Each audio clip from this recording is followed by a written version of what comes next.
Hi friends, நான் Lakshmi. Welcome back to my channel. இன்றைக்கி ஒரு க்ரீமியான பாஸ்தா ரெசிபி தான் செஞ்சு காட்ட போகிறேன்.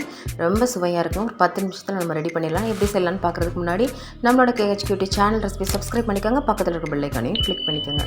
ஃபஸ்ட்டு இதுக்கு ஒரு கடாய் ஹீட் பண்ணிவிட்டு 1.5 டேபிள் ஸ்பூன் அளவுக்கு பட்டர் எடுத்துக்கோங்க. அதில் கொஞ்சம் போல் எண்ணெயும் சேர்த்துட்டு நல்லா இது மெல்ட் ஆனதுக்கப்புறமா 2 டேபிள் ஸ்பூன் அளவுக்கு மைதா மாவு எடுத்துக்கோங்க.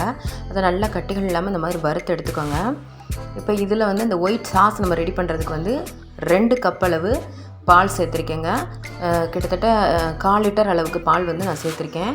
இது நல்லா க்ரீமி கன்சிஸ்டன்சி வர வரைக்கும் நல்லா இந்த பாலையும் மாவையும் கலந்துட்டு இதில் சில்லி ஃப்ளேக்ஸ் ஆரிகானா இருந்தால் ஆட் பண்ணிக்கோங்க. நல்ல ஃப்ளேவர் கிடைக்கும். இப்போ இந்த நேரத்தில் இந்த பாஸ்தாவுக்கு தேவையான உப்பையும் நம்ம ஆட் பண்ணிடலாம். நல்ல இந்த க்ரீமி கன்சிஸ்டன்சி வந்தவொடனே ஆல்ரெடி ஒரு 250 கிராம் பாஸ்தாவை நல்லா கொதிக்கிற தண்ணியில் 2 நிமிஷம் மட்டும் வேக வச்சு எடுத்துருக்கேங்க. அது தண்ணியை ட்ரைன் பண்ணிவிட்டு இதில் ஆட் பண்ணிக்கலாம். ஜஸ்ட்டு சேர்த்ததுக்கு அப்புறமா ஒரு 2 நிமிஷம் மட்டும் இருந்தால் போதுங்க. இல்லைனா ரப்பர் மாதிரி ஆயிரும். இப்போ கொத்தமல்லி இலைகளை தூவிட்டு நம்ம இறக்கிற வேண்டியதான். மொத்தமே இதுக்கு இது செய்கிறதுக்கு, இந்த ரெசிபி செய்கிறதுக்கு ஒரு 10 நிமிஷம் தான் ஆகும். எப்போயாவது தானே நம்ம குழந்தைங்களுக்கு செஞ்சு கொடுக்க போகிறோம். இது கண்டிப்பாக செஞ்சு கொடுக்கலாம். நல்லா டேஸ்ட்டாகவும் இருக்கும். குழந்தைங்க விரும்பியும் சாப்பிடுவாங்க. இப்போ இதில் நான் கடைசியாக மொசரல்லா சீஸ் ஆட் பண்ணியிருக்கேன்.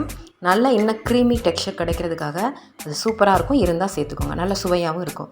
நீங்களும் செஞ்சு பார்த்துட்டு எப்படி இருந்துச்சுன்னு கமெண்ட் செக்ஷனில் உங்கள் ஃபீட்பேக்கை கொடுங்க ஃப்ரெண்ட்ஸ். மறக்காமல் நம்ம சேனலுக்கான சப்போர்ட்டையும் கொடுங்க. தேங்க்யூ ஃபார் வாட்சிங்.